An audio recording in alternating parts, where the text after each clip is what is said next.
안녕하십니까 참석자 여러분, 그리고 유튜브 시청자 여러분. 오전에 이어 에너지 포럼 2021 제1세션을 지금부터 시작하겠습니다. 제1세션은 탄소 중립 전력 사업의 새로운 기회와 도전을 주제로 발표와 토론이 있겠습니다. 먼저 이유수 에너지경제연구원 선임연구위원께서 주제 발표를 해주시겠습니다. 네, 안녕하십니까. 에너지경제연구원의 유수입니다. 제가 오늘 말씀드릴 내용은 탄소 중립 전력 산업의 새로운 기회와 도전이라는 주제를 가지고 말씀을 드려볼까 하는데요. 요즘 뭐 탄소 중립 얘기를 많이 합니다.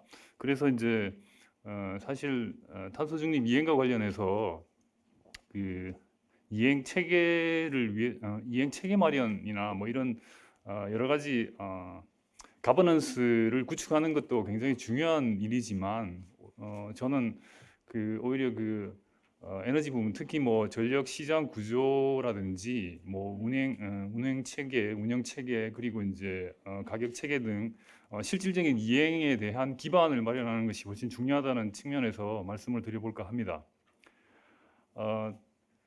말씀드릴 내용의 이제 목차는 지금 우선 탄소 중립의 에너지 공급 부분에 관련해서 좀 말씀을 드리고요. 그다음에 이제 전력 재생에너지, 결국 이제 탄소 중립을 달성하기 위해서는 재생에너지 확대가 굉장히 중요한 사항인데요. 재생에너지가 확대됨으로 해서 전력 시장이나 개통에 어떤 영향을 미치는지를 좀 말씀을 드리고요. 그다음 세 번째는 그 운영 시스템과 그 문제점에 대해서 말씀을 좀 드리고요. 마지막으로 전력 산업의 새로운 기회와 도전에 관해서 말씀을 드려볼까 합니다. 우리나라 온실가스 배출량과 감축 목표에 대해서 간략하게 말씀을 드리면 2000년 이후부터 배출량 증가폭이 굉장히 둔화가 되고 있습니다. 그런데 이제 문제는 GDP 증가율 보다는 온실가스 배출량 증가율이 조금 이제 둔화돼서 어느 정도 배출 원단위는 감소를 하고 있지만 실질적으로 우리가 지금 탄소 중립 이행을 위해서 가장 중요하게 여겨야 되는 부분이 경제 성장세를 계속 유지하면서 온실가스 감축을 획기적으로 이제 감소시켜야 된다는 그런 측면입니다. 근데 아직도 여전히 온실가스 배출량은 뭐 적게나마 계속 증가하고 있는 상황이어서 GDP 증가와 완전 탈동조화가 일어나지 않고 있다는 이제 그런 사실을 좀 주목할 필요가 있습니다. 그래서 그런 부분을 좀 주목을 해야 될 거고요. 그다음에 이제 전력 부분의 온실가스 배출량을 보면 전력 수요가 지금 꾸준히 증가를 하고 있고요. 그다음에 이제 배출 집약도가 조금 악화돼서 뭐 증가 추세가 되고 있습니다. 그래서 2010년 이후는 둔화를 되고 있는데 그래도 여전히 이제 문제가 있다는 말씀을 드리고요. 우리나라 이제 온실가스 총 배출량이 2017년 기준으로 보면 지금 7억 900만 톤입니다. 그래서 에너지 부분이 약 87% 정도가 차지하고 있고요. 전력 부분이 약 36% 정도가 되겠습니다. 그리고 2030년 온실가스 감축 목표가 지금 2017년 대비 24.4% 감축으로 돼 있는데 뭐 조만간 이게 또 상향 조정될 거라는 얘기가 있습니다만 일단 그렇게 지금 돼 있고요. 그다음에 이제 탄소 중립과 에너지 공급 부분인데요.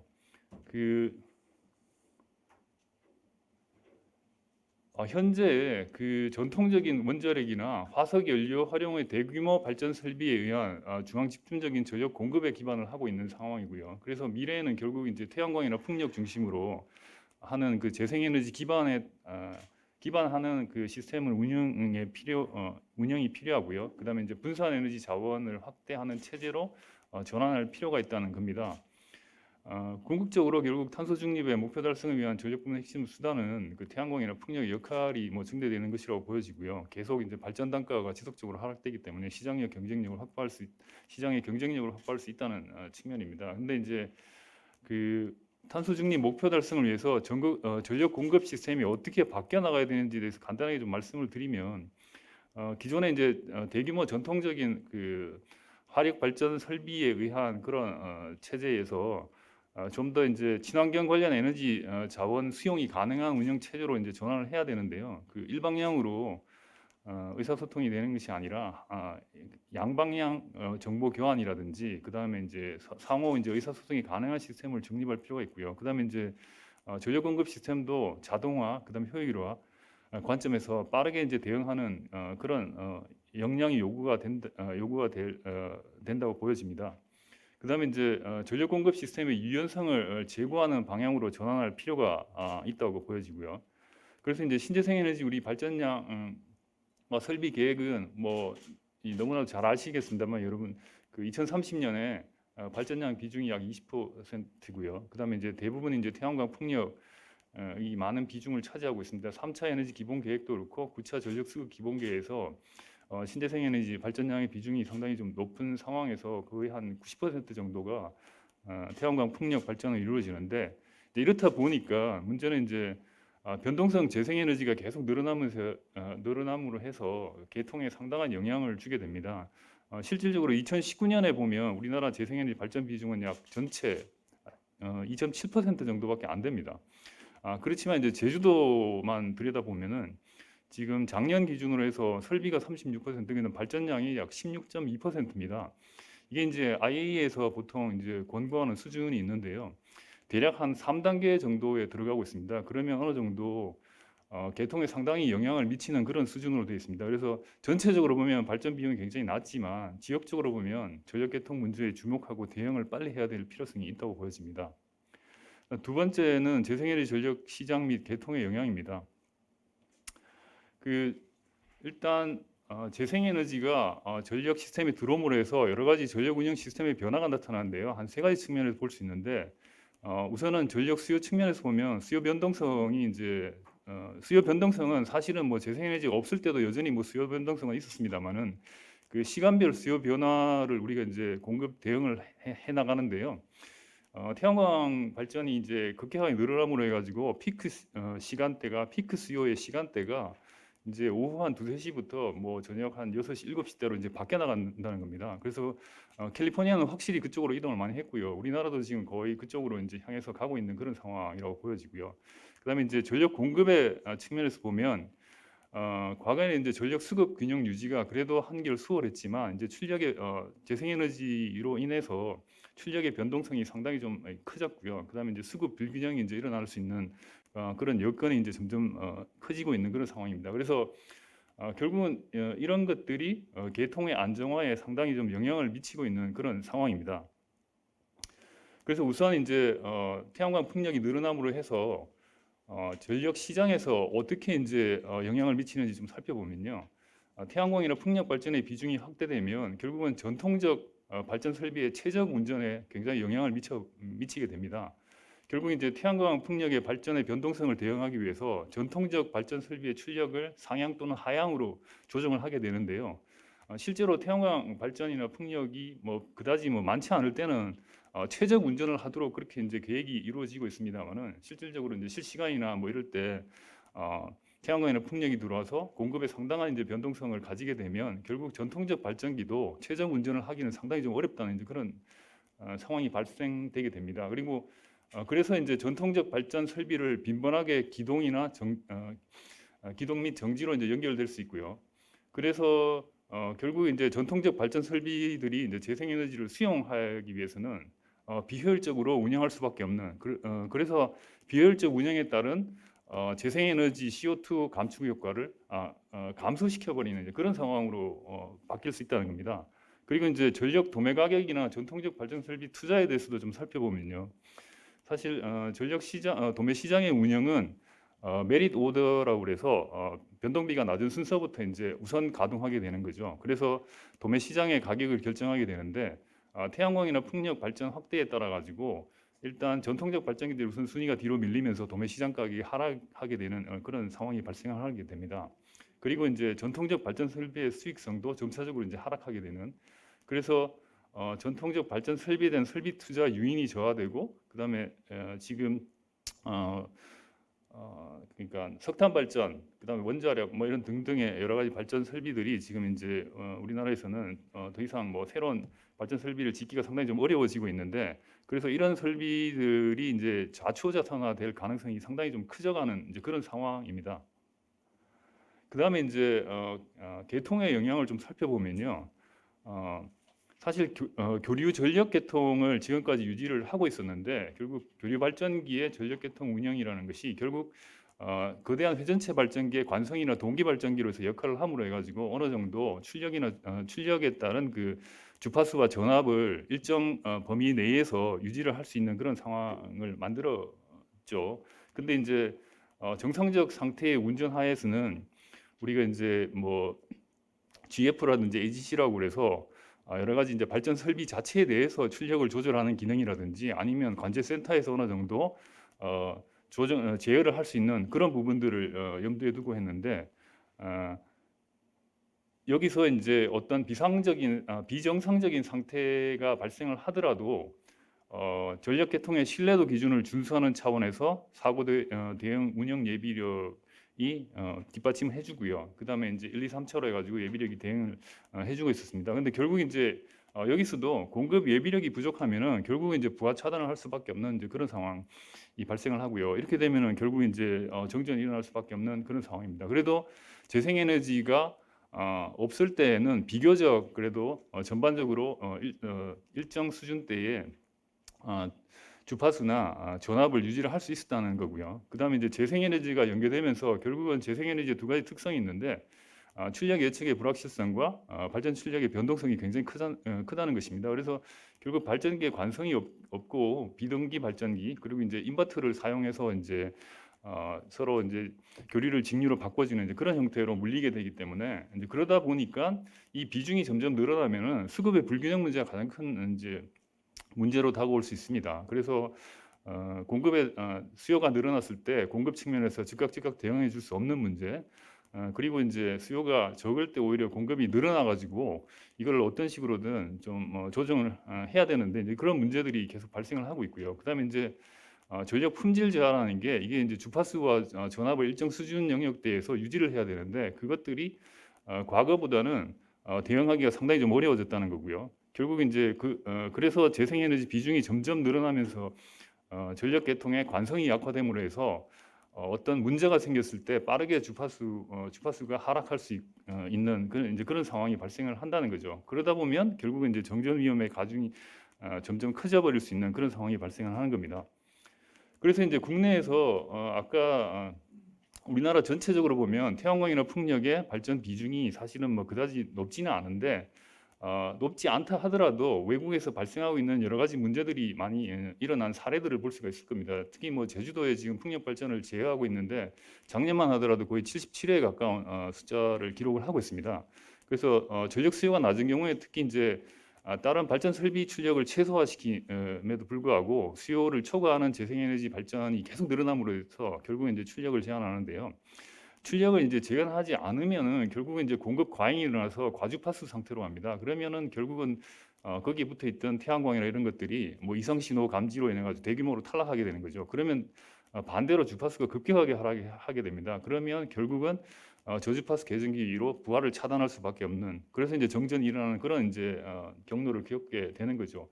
그래서 뭐 HVDC로 제3연계선을 건설해서 이제 육지로 뭐 잉여 전력을 보낸다든지 ESS를 확충한다든지 자체 수요 개발, 뭐 수요 이동 등 여러 가지 뭐 방안을 강구하고 있습니다만은 여전히 이제 문제가 아직 명확하게 해결이 되지 않고 있는 그런 상황이고요. 그다음에 이제 전라도에도 태양광 밀집 지역인데요. 결국 배전계통에서 과전환 문제가 발생하게 됩니다. 그 배전계통의 과전환 문제 발생도 결국 기기나 설비의 고장을 유발하게 되는데 송배전 선로의 조류를 변경하거나 변전소의 조상 설비로 무효 전력을 흡수하는 이제 그런 방식으로 이제 해결할 수 있는데 어느 정도 수요가 받쳐주는 상황이 좀 필요한데 여전히 지금 특정 지역에 태양광이나 풍력이 이렇게 막 밀집되어 있는 부분들이 상당히 좀 문제가 되고 있습니다. 그리고 이제 작년 3월 달에 그 대규모 이제 발전 설비인 신보령 1호기가 불시 정지했을 때 개통 주파수가 이제 어느 정도 떨어졌습니다. 떨어졌는데 오히려 추가적으로 이제 더 떨어지는 문제가 발생을 했는데 그게 결국에 이제 붙어 있던 태양광들이 위험 신호로 인지를 해서 결국 전력 생산을 중단하면서 추가적으로 주파수가 하락한 이제 그런 상황이죠. 그래서 그 한전이 이제 송배전용 전기 설비 이용 규정을 개정을 해서 그 신재생 발전기의 신규 접속 설비의 개통 연계 기준을 강화를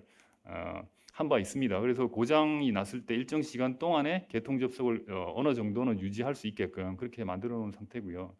그 다음에 뭐 또 뭐 제주도 내에서 1호선 케이블 송전선로가 낙뢰로 고장이 나서 이제 운전 중이던 다른 또 풍력 발전기가 또 절반 가까이 탈락하는 그런 경우가 발생을 하고 있습니다. 그래서 제주도는 여러 가지 이제 이런 주파수가 급격히 변동하는 문제도 발생을 하고 있고요. 그 다음에 또 원전 출력을 감발하는 이런 문제가 있습니다. 사실 원전은 24시간 내내 계속 돌아가는 식으로 이제 설계가 되어 있는 부분이라서 어느 정도 이 출력을 감발하는 문제에 대해서는 아직도 뭐 안전성에 대해서 상당히 논란이 있습니다만은 사실 수요가 줄어들면은 공급 과잉을 예방하기 위해서 어느 정도 지금 필요한 상황임에도 불구하고 여러 가지 안전성 문제가 아직 검증되지 않은 상태에서 이렇게 이제 빈번하게 해지는 것이 약간의 이제 논란거리가 되고 있습니다. 이런 상황들이 계속 이제 국내에서 이제 발생을 하고 있는데 빨리 이제 대처를 할 필요가 있을 것 같고요. 그다음에 이제 분산에너지 자원에 대해서 좀 말씀을 드리면 현재 이제 분산에너지 자원은 전통적 거래 구조 하에서는 결국 대규모 발전 설비가 전력 생산을 소비자에게 일방적으로 이제 흘러가게 만드는 그런데 분산에너지 자원은 각 그 소비 주체자들이 일정 부분의 분산된 자원을 가지고 오히려 배전 계통에 물리면서 역으로 전력을 보내는 이제 그런 상황이 발생을 한 거죠. 그래서 이런 상황에서 오히려 배전망이 분산에너지 자원의 플랫폼 역할을 하면서 어느 정도 제어하고 관리할 수 있는 이런 방식으로 좀 바뀌어 나가야 된다 이런 말씀을 드리고요. 그래서 이제 분산에너지 소유자인 소비자와 상호 전력이나 정보를 교환할 수 있는 그런 체계로 만들어져 가야 될 것입니다. 그래서 지금 여기 보시면 전통 TSO, DSO 그다음에 이제 지금 최종 소비자가 분산에너지 자원을 소유하고 있는 최종 소비자가 그 배전계통 운영자와 상호 이제 정보 교환이라든지 전력 거래를 하면서 어느 정도 제어해 나가는 이제 그런 부분을 이제 바뀌어 나갈 필요가 있을 것 같고요. 그래서 전통적 지금 배전 운영 방식을 그대로 이제 계속 이런 상태에서 운영을 한다고 하면은 분산에너지 확대를 위해서는 배전망을 확대해 나가는 방식으로 해서 비용이 증가할 수밖에 없는 상황이고요.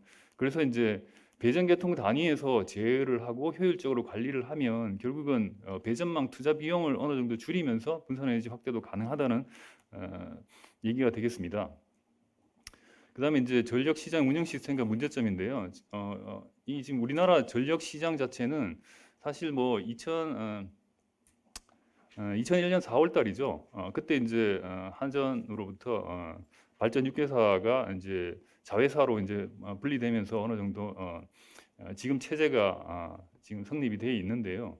그래서 이제 근데 그때 만들어진 체제 이후로 사실 뭐 그다지 큰 변화가 없습니다. 결국 본질적으로 보면 큰 변화가 없고 현재 그 발전 경쟁 단계의 변동비 반영 시장을 하루 전 시장만 운영을 하고 있고 결국은 송배전이나 판매분을 한전이 독점을 하고 있는데 결국 과거에 이제 수직 통합 체제와 유사하게 한전 중심의 운영 체제는 그대로 유지가 되고 있습니다. 그래서 이제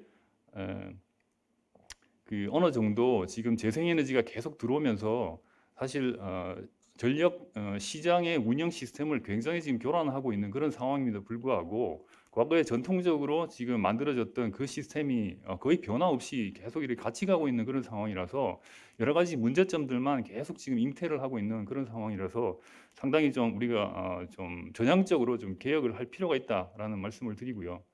그다음에 해외 유틸리티 사업 구조를 보면 주로 이제 해외 유틸리티 큰 이제 우리로 치면은 뭐 한전인데 그런 이제 그 대규모 전력 회사들의 경우에는 거의 이제 전통적인 발전 설비는 거의 이제 매각하는 그런 형태로 이제 좀 수익을 오히려 하려고 하는데요. 우선은 이제 전통적인 발전 설비를 대부분 다 이제 매각을 하고 새롭게 그 배전 부분에 배전망을 중심으로 해서 새로운 서비스 사업이나 이쪽으로 이제 어느 정도 사업을 확대해 나가고 있는 그런 상황을 볼 수 있을 겁니다. 왜냐하면 어차피 외국의 경우는 소매 시장이 이미 자유화되어 있고 경쟁적 시장 환경 하에서 기존의 유틸리티가 생존하기 위해서는 어느 정도는 다른 서비스에 이제 좀 사업 영역을 확장하지 않으면 기존의 전통적인 사업 구조를 가지고는 판매 수익은 계속 하락할 수밖에 없는 상황입니다. 결국 신재생 에너지 발전 단가도 계속 떨어지고 그다음에 다양한 분산 자원이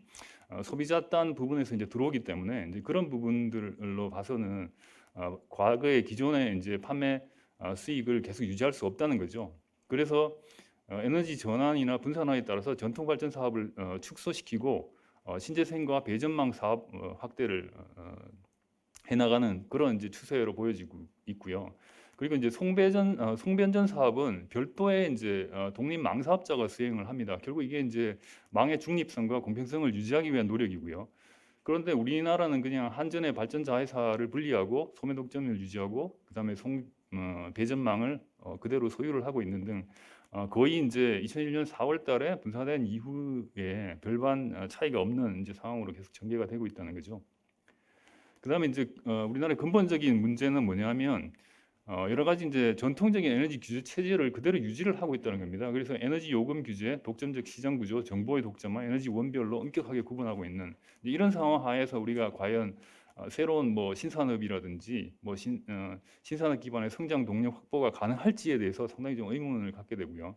특히 뭐 4차 산업혁명 기술 요소를 적용을 하려고 하는데 그것들을 이제 수용하기가 상당히 좀 어려운 상황이고 특히 그리고 이제 분산에너지 자원의 확대라든지 신규 서비스 사업 모델 개발도 상당히 좀 애로를 겪고 있다라고 말씀을 드릴 수 있습니다. 그리고 이제 그 전통적 에너지 시스템을 그대로 유지를 하면서 우리는 좀 기술이나 뭐 이런 다른 외연적인 방식을 가지고 새로운 방향으로 좀 뭔가를 해볼까 하는 이제 그런 생각을 좀 많이 하게 되는데요. 사실 전통적인 에너지 시스템을 유지하면은 전통적 비즈니스 모델밖에 할 게 없습니다. 사실 구조 변화 없이 자꾸 기술 발전이나 ICT 적용 등의 외연적 기술 적용만 통해 가지고 신규 사업 모델을 계속 뭐 개발해 나가려고 시도를 하지만 결국 이게 다 뭐 정부나 공기업 주도의 사업 모델을 창출할 수밖에 없는 구조죠. 그래서 결국 신규 사업에 대한 민간 부분의 투자는 굉장히 좀 미흡하다 이렇게 말씀을 드리고요. 특히 뭐 최근에 이제 데이터를 가지고 스타트업이나 중소규모의 신규 사업자들이 뭔가를 해보려고 해도 상당히 좀 사업을 하기 어려운 그런 상황이고요. 그래서 제한적 사업 모델 개발에 국한되고 있다라고 말씀을 드릴 수 있습니다. 그래서 우리가 이제 새로운 전력 산업의 기회와 도전이라는 측면에서 좀 살펴보면 일단 미래 전력 시스템은 어떻게 바뀌어 나가는가를 좀 살펴보면요. 전력 시스템의 역할은 전력 공급을 하는 차원을 넘어서서 분산에너지 자원의 가치를 극대화하는 플랫폼으로 진화를 할 겁니다. 그래서 수입 모델이 결국 중앙 집중적으로 전력 공급을 통해서 수입을 확대하는 것이 아니라 오히려 이제 이쪽은 이제 수입이 감소될 가능성이 있고요. 신규 배전이라든지 소매 서비스 쪽으로 수입을 확대할 가능성이 더 커지는 겁니다. 그리고 이제 개별 소비자 입장에서도 보면 선택한 기술의 개통을 연계해서 여타 분산에너지 자원이라든지 중앙 집중적 자원과 이제 상호 이제 거래하는 쪽에서 이렇게 시스템이 상당히 좀 변해갈 거고요. 그래서 스마트화, 분산화, 복잡화 뭐 이런 걸로 이제 요약이 될 수 있을 겁니다. 결국 이제 전력 시스템이 뭐 이렇게 된다 하더라도 어쨌든 신뢰성이나 안정성을 가지고 그리고 이제 환경적으로도 굉장히 이제 지속 가능한 상황이고요. 그다음에 그래서 이제 서비스나 비즈니스의 새로운 기회들이 굉장히 많이 제공될 수 있다라고 보여집니다. 그러면 결국 이제 전력 산업이 진화한다는 것은 결국 신기술을 적용에 따른 비용이 첫째는 감소를 하게 되고요. 그다음에 이제 분산화, 디지털화를 통해서 여러 가지 이제 상황들이 이제 바뀌어 나갈 텐데요. 그래서 우리가 이제 전력 운영 시스템을 유연하게 가져가고 어떻게 하면 시장 제도를 제대로 개혁할 수 있을 건가는 세 가지 차원에서 볼 수 있을 것 같습니다. 우선 이제 유연한 운영 시스템 구축은 재생에너지 확대와 통합 문제를 어느 정도 해결해 줄 수 있을 것 같고요. 그다음에 이제 유연성 자원에 대한 확보라든지 보상 체계를 제대로 마련할 필요가 있고요. 그다음에 이제 미래에 이제 우리가 경쟁력 우위는 결국 에너지 시장의 기술이나 데이터를 활용해서 좀 이렇게 경쟁력을 확보할 수 있다라고 말씀을 드릴 수 있을 것 같은데요. 그 시장 참여자의 경쟁력 우위 확보 수단으로서 절대적으로 이제 우리가 기술이나 데이터에 어느 정도 투자가 좀 필요할 것 같고요.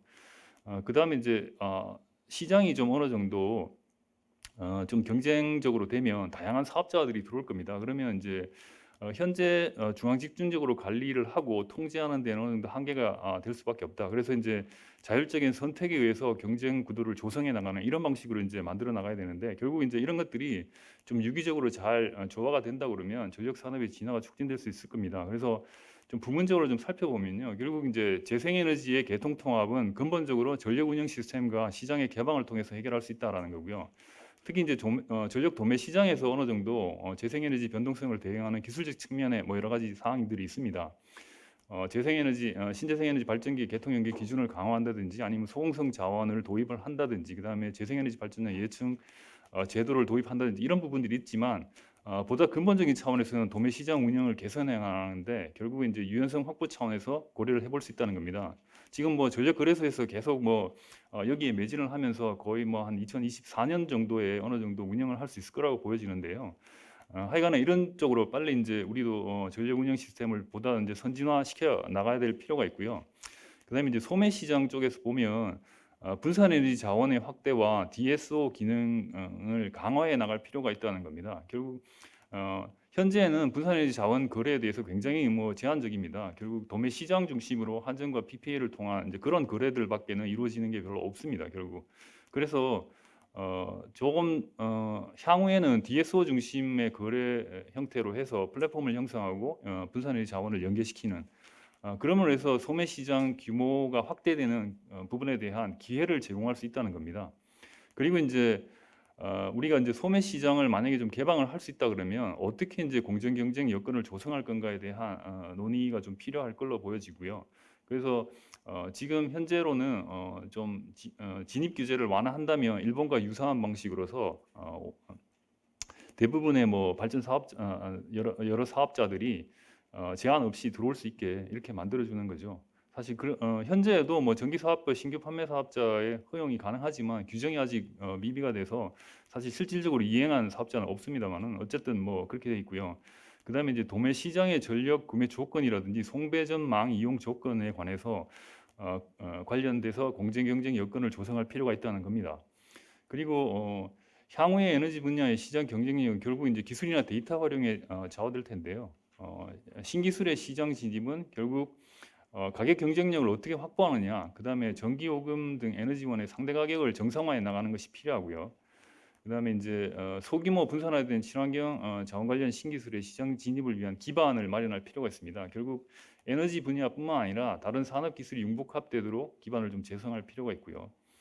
그리고 이제 데이터 활용의 기회를 좀 확대할 필요가 있는데 결국 이제 우리가 새로운 부분의 비즈니스 모델은 결국 데이터 활용을 어떻게 할 건가에 달려 있다고 보여지는데요. 결국 이 데이터 활용을 어떻게 해서 수익성을 어떻게 우리 확보할 건가 이제 이런 문제가 가장 관건이라고 생각이 됩니다. 그래서 데이터 축적이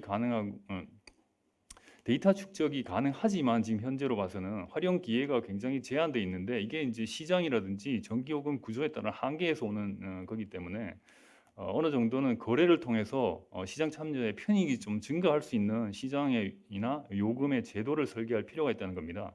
그래서 결국 데이터 제공의 형평성을 제공하고 그다음에 실질적으로 데이터 활용이 가능하도록 제도적 장치를 보완하는 것이 가장 중요하다고 볼 수 있습니다. 예를 들면 뭐 별도의 데이터 전담 기관이 오히려 통합적으로 관리를 한다든지 뭐 이런 부분이 필요할 것 같고요. 그다음 마지막입니다. 이제 결국 이제 다양한 비즈니스 기회는 결국 이제 사업자의 자율적 선택에 의한 경쟁 구도 조성이 관건이라고 보여지는데요. 거기서 가장 중요한 부분이 시장의 가격 기능이나 디지털화입니다. 결국 다양한 분산 에너지 자원이 많이 들어왔을 때 중앙 집중적인 관리나 규제에는 굉장히 한계를 가질 수밖에 없고요. 그래서 결국 이런 이제 중앙 집중 관리나 규제는 다양한 시장 참여자의 활동을 제약하고 사업 기회를 축소하는 방향으로 작용할 수밖에 없고요.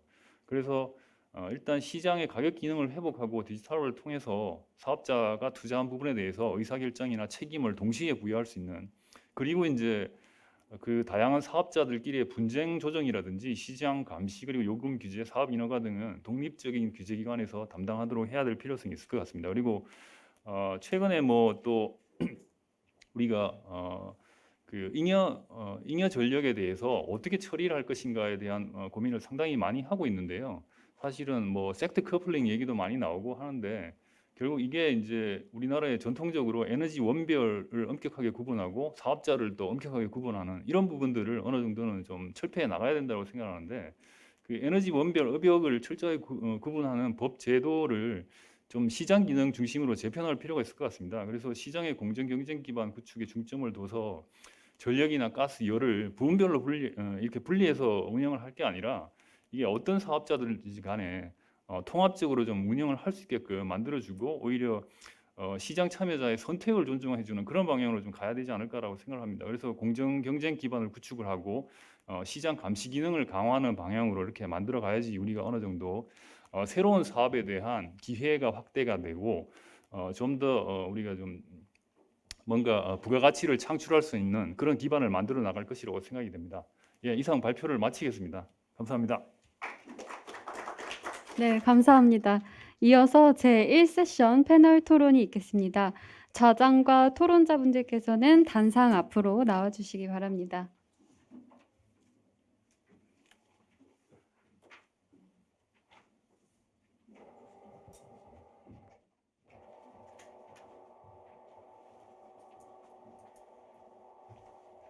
네, 제1세션 패널 토론에 참석하시는 분들을 소개해드리겠습니다. 좌장은 강승진 한국산업기술대학교 교수님이 맡아 수고해 주시겠습니다. 강 교수님은 현재 산업통상자원부 전기위원회 위원장을 맡고 계십니다. 토론에는 이호영 한국전력공사 그리드정책실장님, 양성배 한국전력거래소 운영본부장님, 네, 배양호 한국수력원자력 신재생처장님, 그리고 이유수 에너지경제연구원 선임연구위원님이 함께 해주시겠습니다. 오늘 포럼은 온라인으로 생중계되고 있습니다. 의견이나 질문이 있으신 분은 유튜브 채팅창 댓글 쓰기를 이용해 주시기 바랍니다. 적극적으로 질문 주시고 의견도 개진해 주십시오. 좌장님께 진행 넘기겠습니다. 예, 안녕하십니까. 방금 소개받은 강승진입니다. 제가 인사하는 걸 깜빡 잊었네요. 오늘 그 에너지 경제 신문에서 에너지 포럼 하는데 전 세계 화두인 이제 탄소 중립을 위한 또 오늘 또 소주제로는 우리 세션에서는 전력 부분에서가 어떻게 해야 되느냐 하는 문제인데요. 아까 발표자께서 발표하신 바치 그 탄소 중립의 가장 빠른 길은 전력 부분에서는 이 탄소 배출이 없는 재생에너지 확대인데요. 이 재생에너지 확대가 그렇게 만만하지 않습니다. 여러 가지 이제 변동성이 있기 때문에 과연 이런 변동성 재생에너지가 확대되면은 과연 우리가 수용할 수 있는가 하고 좀 여러 가지로 따져봤습니다. 우선 전력시장 측면에서는 아직 기존 제도 하에서는 지금 이 재생에너지 확대를 수용하기 힘들어서 이제 새로운 전력시장 체제를 좀 해야 된다고 하고 있고 아마 이에 대해서 정부에서 준비하고 있는 걸로 알고 있고요. 그다음에 이제 사업 구조 측면에서도 이제 기존에 이제 자꾸 이제 에너지 원별 사업법으로 전기사업법, 가스사업법, 석유사업법 이렇게 딱 칸막이로 에너지 하던 거를 이제 통합해야 된다는 이런 그 주장도 하셨습니다. 그래서 이런 변동성 에너지 자원, 재생에너지를 좀 더 그 개통에 부담 없이 유연하게 적용할 수 있는 방안, 시장 방안, 뭐 기술적인 방안, 그다음 제도적인 방안 여러 가지 있을 텐데요. 아마 이런 부분에 고민해야 되겠습니다. 그래서 이에 대해서 또 오늘 발표를 듣고 또 토론하기 위해서 아까 세 분의 토론자를 소개하셨는데요. 발전사에서 오셨고 전력개통 운영하는 전력거래소 오셨고 또 직접 배전개통 운영하시는 한전에서 오셨는데요. 여기 나와 있는 순서보다는 제가 보기에는 조금 토론을 거꾸로 했으면 어떤가 해서요. 제일 먼저 제가 토론하도록 하겠습니다. 발전 사업자 먼저 하고요. 그 다음에 두 번째가 배전하시는 사업부에서 한전에서 하시고 이걸 운영하는 전력거래소에서 발표했으면 하도록 하겠습니다. 뭐 시간이 그렇게 많지 않으니까요. 한번 각 부문께서 한 6분에서 7분 정도로 발표를 해주시고요. 그다음에 이제 여기 미리 사전에 온 질문과 플로어 질문을 받도록 하겠습니다. 그럼 먼저 배양호 한국수력원자력 신재생 사업처장님 모시겠습니다. 예, 부탁드립니다. 예, 안녕하십니까. 한국수력원자력에서 신재생 사업처를 담당한 배양호 처장입니다.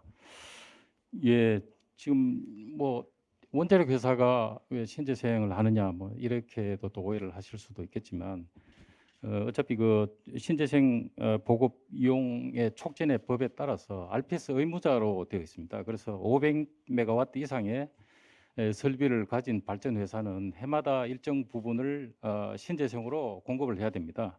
이런 부분들이 이제 현재의 이 법이 2012년에 제정이 되어서 처음에 의무량이 2%부터 해서 사실은 내년에 2022년이죠. 그래서 이제 10%로 되게 돼 있습니다. 그래서 지금 현재로는 10% 정도가 되면은 우리가 발전 육사입니다. 발전 육사를 개념으로 계산을 해보면은 약 한 현재로 지난해까지 한 6.3기가를 발전 육사가 담당을 했습니다. 이것은 3020의 계획에 따라서 이렇게 계산을 해보면은 현재로는 발전 회사가 담당하는 게 약 한 70% 이상을 이 발전 6개사가 지금 신재생 사업을 담당하고 있습니다. 그래서 이렇게 이제 제도가 10년이 지금 흘렀습니다. 그래서 각 사별로 발전 6사가 보면 약 한 1기가 정도의 이제 신재생 설비를 보유를 하고 있는데요. 이게 전체적으로 뭐 100메가씩 해서 1기가를 10년에 달성한 거하고 향후 지금 5차 신재생 에너지 그 기본 계획에 따라서 보시면은 2034년까지 약 그 84.4기가를 해야 됩니다. 이 부분을 발전사들이 한 70% 중반대를 담당을 하면은 약 한 60기가 정도를 발전 6개사가 지금 담당을 해야 되는 그렇게 지금 되어 있습니다. 그리고 5차 그 신재생 기본 계획에 따르면은 총 발전량의 약 한 40% RPS 의무로 이제 목표가 되고요. 발전량으로 보면은 약 25% 이상을 지금 달성하고 되어 있습니다. 이렇게 보면은 지금 현재 그 발전 회사들이 현재 가지고 있는 용량의 약 10배를 향후 10년 동안에 해야 됩니다. 그러니까 지금 10년 동안에 1기가를 했는데 향후 2034년까지 그러니까 10기가씩을 담당을 해야 됩니다. 그러니까 이게 자체가 엄청난 큰 변화가 되겠고요. 큰 뭐 각 발전 회사라든지 우리 한수원 자체도 발전량이 많기 때문에 의무량이 많고 목표 자체가 높기 때문에 특단의 이런 준비를 해야 됩니다. 그렇게 되기에 따라서 각각 그 태양광이라든지 또 풍력, 뭐 일본은 수소 연료전지 또 이런 부분들이 다 이제 어떤 그런 목표를 달성해야 되기 때문에 그 각각의 제도라든지 또 여러 가지 저희들이 사업을 하면서 민원 문제, 개통 문제 이런 다양한 문제를 직면하고 있는데 이런 부분들이 정부 정책이라든지 잘 어우러져서 해결이 될 때 이런 목표가 달성되지 않겠느냐. 각 회사에서도 적극적으로 준비를 하고 있습니다. 그 한손을 잠깐 목적으로 보시면은 뭐 한손 자체는 이게 탄소 중립에서 큰 역할을 한다고 저희는 생각하고 있습니다.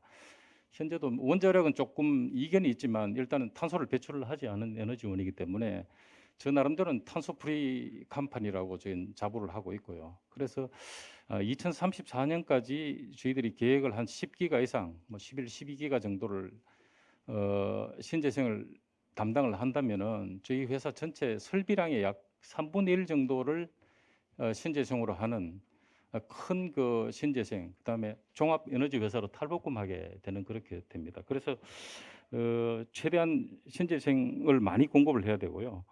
또한 그 신재생을 많이 확보하면서 전력 가널성이라든지 변동성 이걸 또 해결을 해야 되는데 한수원 자체가 양수 발전소를 지금 4.7기가를 지금 보유를 하고 있고요.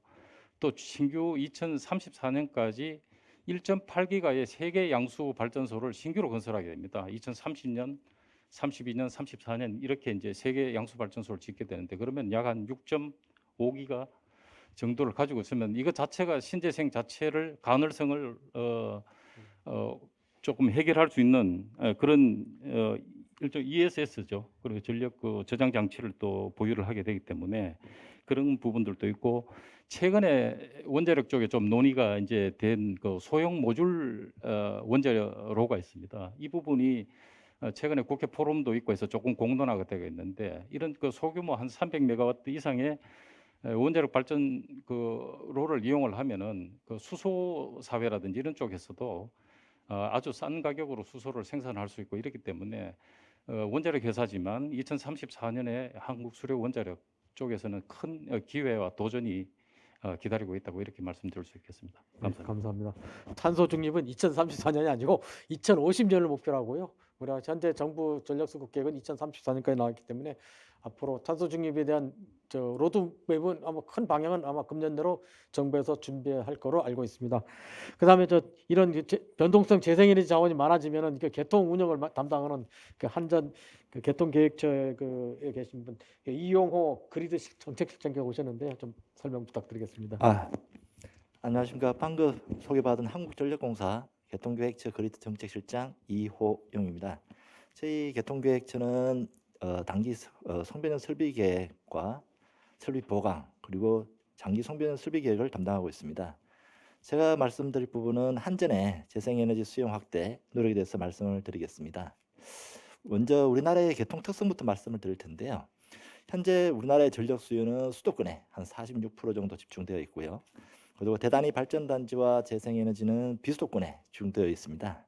그렇다 보니까 수도권은 오히려 전력 공급 설비가 부족하고 비수도권은 발전기 접속 설비와 전력 수송 선로가 부족한 상황입니다. 그리고 지난 10년간 원자력 석탄 발전 비중은 감소하였는데 가스 신재생 발전 비중은 증가 추세에 있습니다. 특히 신재생 에너지 설비 규모는 연 20%, 발전량은 연간 17%씩 폭발적으로 증가하고 있습니다. 2016년 10월에 정부와 한전은 1메가와트 이하 접속 보장 등 재생에너지 수용 확대 정책 추진으로 재생에너지가 시가가 저렴하고 일사량, 포항이 좋은 남부 지역의 편중이 심화되고 있는 상황입니다. 그래서 문제점 첫 번째는 재생에너지는 1년 내에 준공이 가능한데 재생에너지 개통 접속을 위한 송전망 준공은 6년 이상이 소요되고 있습니다. 그래서 지금 접속 신청되고 있는 일부 재생에너지는 장기 접속 대기가 필요하고요. 또한 재생에너지 수용을 위해서는 일부 송전망 보강공사는 인근 지역 주민과의 민원으로 준공이 지연되고 있습니다. 두 번째 문제점은 일부 지역에서는 재생에너지 비중 급증으로 전력 수급이 불균형 그리고 전기 품질 저하의 우려가 있습니다. 이우수 박사님 발제 자료에서 언급되었던 제주 지역에서는 작년에 77회 19기가와트의 재생에너지 출력 제한을 하였고요. 그리고 올해 육지에서는 신안 지역에 2번의 출력 제한을 시행하였는데요. 이런 지역 전력 수급 안정과 설비 과부하 예방 조치를 한 바 있습니다.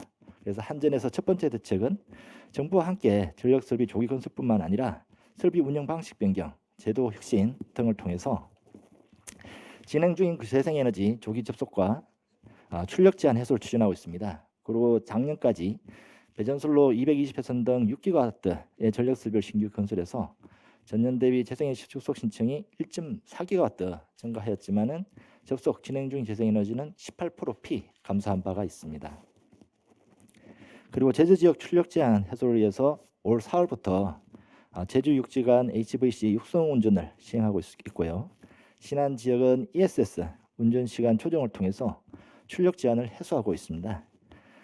또한 출력 제어를 전제해서 개통에 우선 접속하고 제약 발생 시 출력 제어를 하는 조건으로 유연한 재생에너지 연계 방식을 현재 시행하고 있고요. 또 잠재량 의향 조사 등을 통해 지역 단위 재생에너지 개발 규모를 예측해서 선제적으로 재생에너지 송변형 설비 계획을 수립하는 제도를 시행하고 있습니다. 그리고 두 번째 대책으로 앞으로 한전은 수요 공급 변동성 증가, 개통 안정성 약화에 대응한 역동적이고 강건한 송전망 구축을 추진하고 있습니다. 에너지 진환 정책 이행을 위해서 첫 번째로는 재생에너지 감시 예측 시스템을 고도화하고요. 그리고 재생에너지 수용, 개통 여유 정보 확대 공개하고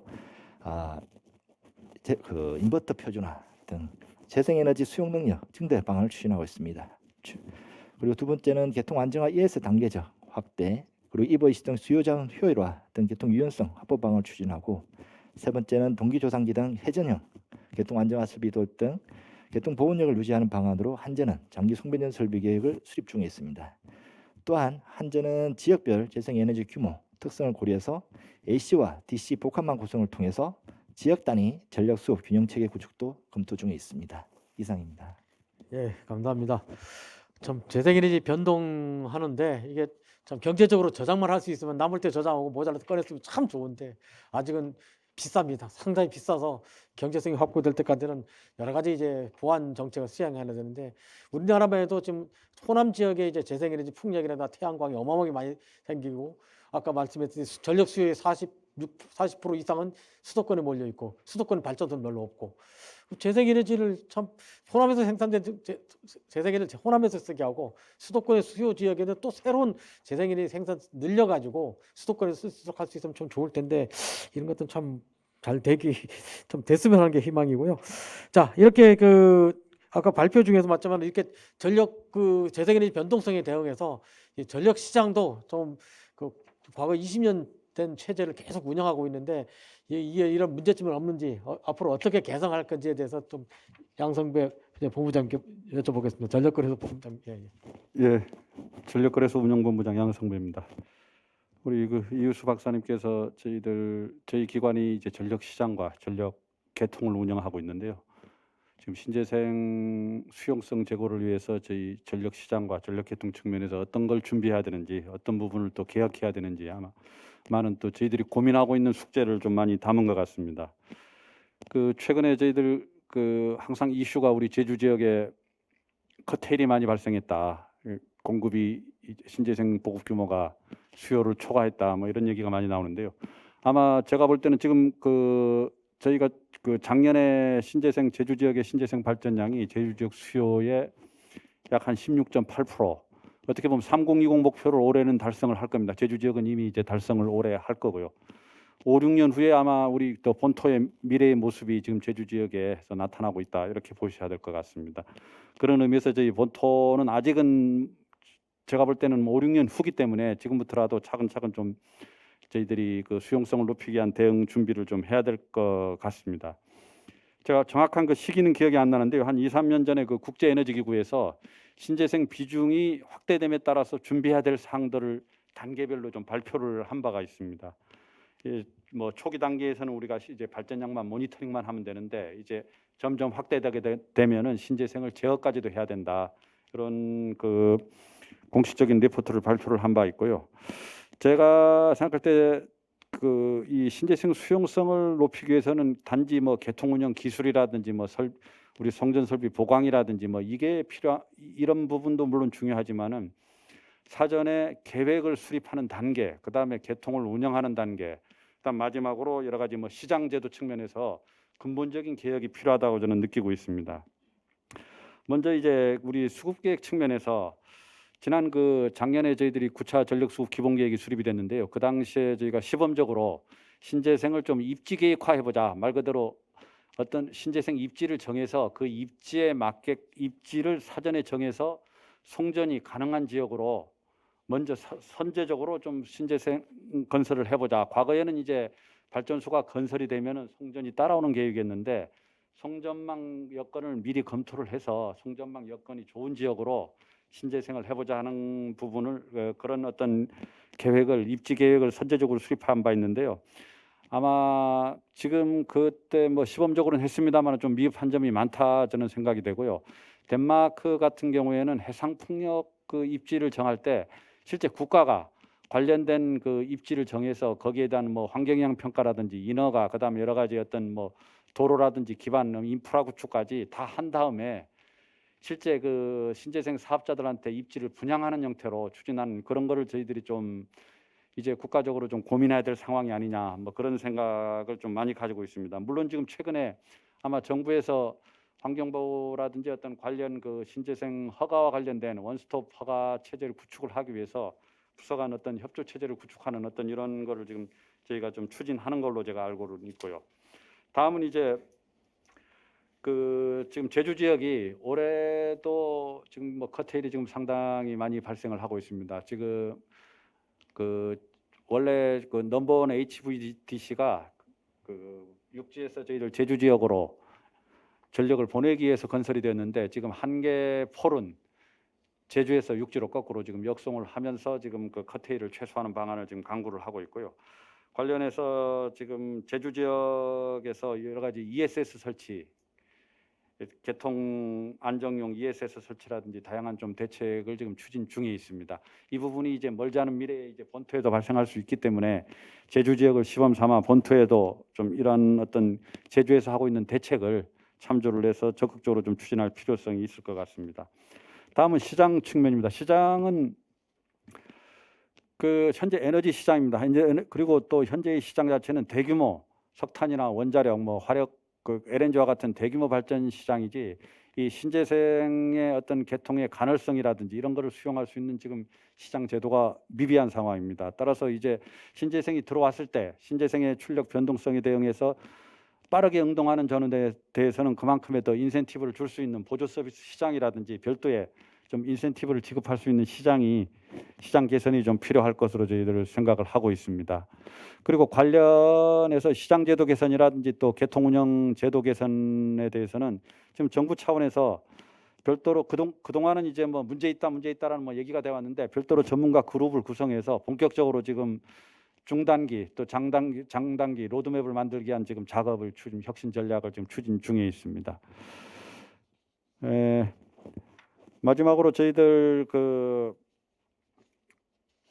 지금 신재생이 늘어남으로써 지금 또 이제 저희들 시장이 지금 하루 전에 시장을 수요를 예측해서 다음 날 뭐 개통 운영하는 시장으로 지금 운영을 하고 있는데요. 이 시장도 다음 날 그 상황에 따라서 지금 신재생 발전이 또 왔다 갔다 하고 또 실시간으로 갈수록 또 좀 더 이제 수요 예측이라든지 신재생 변동성을 그만큼 줄일 수 있기 때문에 저희들이 시장 체제도 하루 전 시장에서 당일 시장 그리고 실시간 시장으로 지금 바뀌는 작업을 지금 진행을 하고 있습니다. 아마 한 2, 3년 내에 이제 어떤 새로운 시장과 또 새로운 개통 운영 체계를 가지고 저희들의 우리나라 전력 개통도 크게 바뀔 것으로 생각을 하고 있고요. 저희가 그런 부분에서 좀 주도적으로 열심히 수행을 하고 있습니다. 이상입니다. 예, 감사합니다. 신재생 에너지 변동성을 수용할 수 있는 개통 운영 체계 그리고 시장 체계에 대해서 좀 검토하고 있고 아마 새로운 체계를 준비하고 있다니 좀 조금은 안심이 됩니다. 자, 이렇게 세 분이 이제 토론을 들어봤는데요. 이제 플로우에서 이제 사전 질문으로 우리 세션에 두 가지가 와 있습니다. 먼저 첫째 질문은 아마 이유수 박사님이 좀 대답했으면 좋겠는데요. 2050년까지 탄소 중립을 선언했지만 선언에만 그칠 것이라는 시각도 많습니다. 이론적 주장만 했지 진척된 것이 없다고 봅니다. 중장기적으로 실현 가능한 계획이 되기 위해 가장 먼저 선행되어야 하는 것은 무엇일까요? 혹시 생각나는 것을 답변해 주십시오. 예. 탄소 중립 목표 달성과 관련해서 뭐 여러 가지 뭐 안들을 많이 내놓고 있습니다만은 지금 현재로서는 일단은 우리가 가버넌스 체계를 구축하는 것이 가장 우선적인 아마 사항이 될 것 같습니다. 그래서 탄소 중립 이행 법안과 그다음에 탄소 중립 위원회가 아마 곧 설립이 될 텐데요. 근데 저는 이제 뭐 그런 이제 가버넌스 체계도 굉장히 구축도 중요하지만 오히려 그 실질적으로 이행하는 단계에서의 기반 마련이 오히려 더 중요하다라고 보여집니다. 그래서 아까 뭐 전력 시장과 구조, 뭐 가격 체계 뭐 이런 얘기를 좀 했었는데요. 사실은 이제 그런 전력 시장의 운영 시스템의 뭐랄까 개혁 그리고 이제 가격 시스템이 작동하는 그런 운영 체계 이런 쪽으로 가지 않으면 탄소 중립 목표를 달성하는 데 상당히 좀 애로가 있지 않을까 이런 생각을 합니다. 그래서 우선은 지금 과거에 우리 관행대로 계속 이제 해오던 방향에서 상당히 이제 그런 부분에 대한 수용과 준비를 많이 해나가야 된다라고 보여집니다. 그래서 조금 소비자들의 행동 패턴이나 뭐 여러 가지 뭐 그 시장에서의 어떤 플레이어들의 행동을 굉장히 이제 많이 바꾸도록 이제 그렇게 하려면 결국은 이제 가격 시그널을 제대로 줘야 되고요. 그다음에 뭐 시장 구조도 뭐 자유롭게 이렇게 할 수 있는 그런 방향으로 나가야 될 거라고 그렇게 생각이 됩니다. 예. 감사합니다. 아마 정부에서도 아마 탄소 중립 위원회 관련 법과 뭐 위원회 구성을 준비하고 있는 걸로 알고 있습니다. 이제 두 번째 질문은 아마 양성배 본부장이 좀 답변했으면 좋겠는데요. 현재 전력 시장 구조상 탄소 중립 실천의 가장 큰 장애는 무엇이고 해결 방안은 무엇인가요? 특히 석탄 화력 발전 축소와 LNG 신재생 에너지 확대 등에 따른 비용 부담은 어떻게 대처하면 될까요? 현재 탄소 에너지 관련 시장 제도는 배출권 거래제, RPS, PPA 등이 있습니다. 예, 답변 부탁드립니다.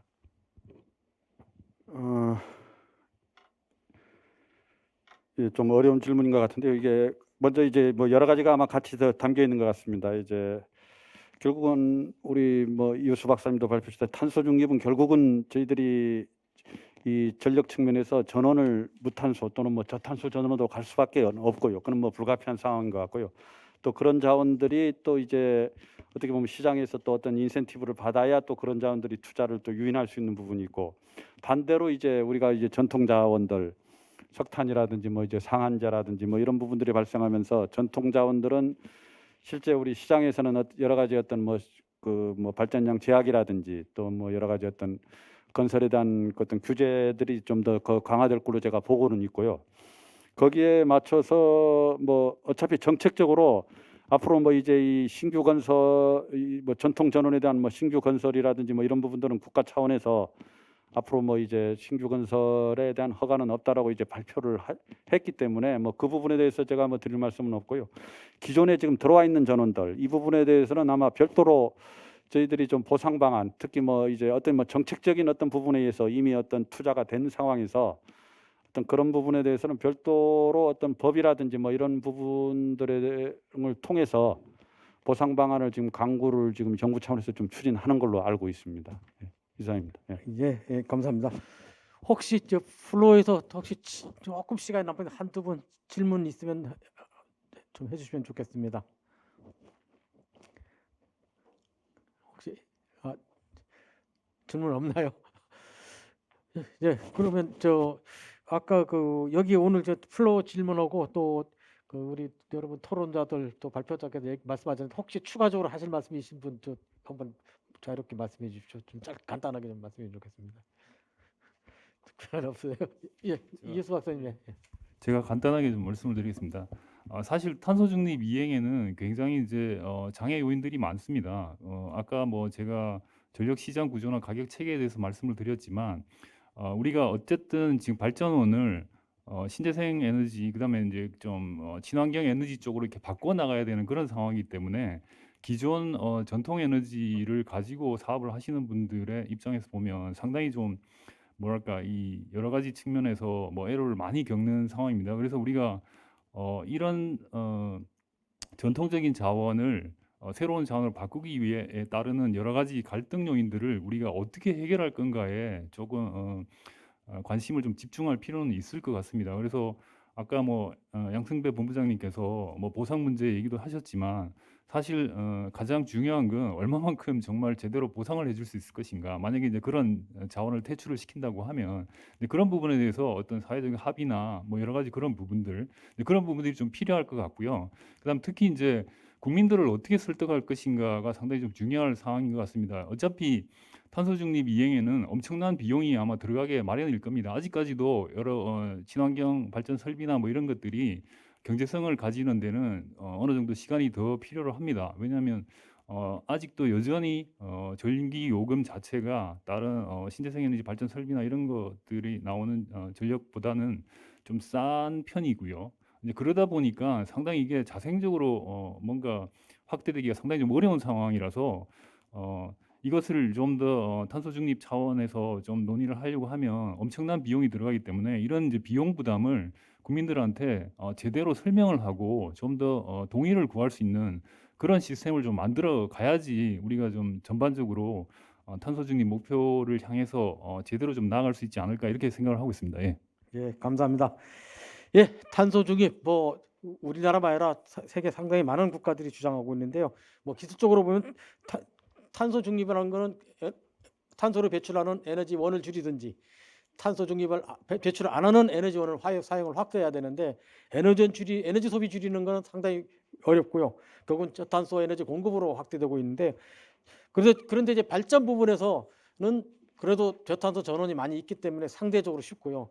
문제는 비발전 부분, 산업 부분, 수송 부분, 가정 부분에서 화석 연료를 또 저탄소 전기로 전환해야 되는 일도 있습니다. 그래서 이걸 소위 말하는 전력화 현상인데 이렇게 탄소 중립에서는 또 새로운 전력수가 추가적으로 발생하고 이 추가적으로 발생하는 전기를 또 저탄소 전원으로 공급해야 되는 과제가 있습니다.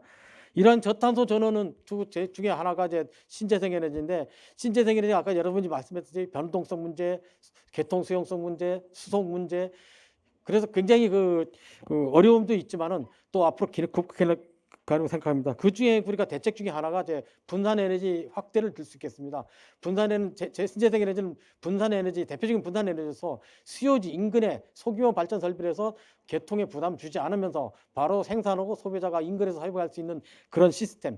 우리나라 특히 수도권에 전력 수요가 몰려 있는 지역에 그 어떤 소규모 그 풍력은 힘들지만은 연료전지라든가 태양광 발전들을 확충해 가지고 개통에 부담을 주지 않으면서 신재생 에너지를 늘릴 수 있는 그런 시스템과 제도 마련도 필요하다고 생각합니다. 예, 장시간 오늘 발표와 토론해 주신 참여자 여러분께 감사드리고요. 끝까지 경청해 주신 방청객 여러분 감사드리겠습니다. 이상 이번 세션을 마치겠습니다. 예, 감사합니다. 네, 열띤 토론 감사드립니다. 이상으로 제1세션을 마치겠습니다.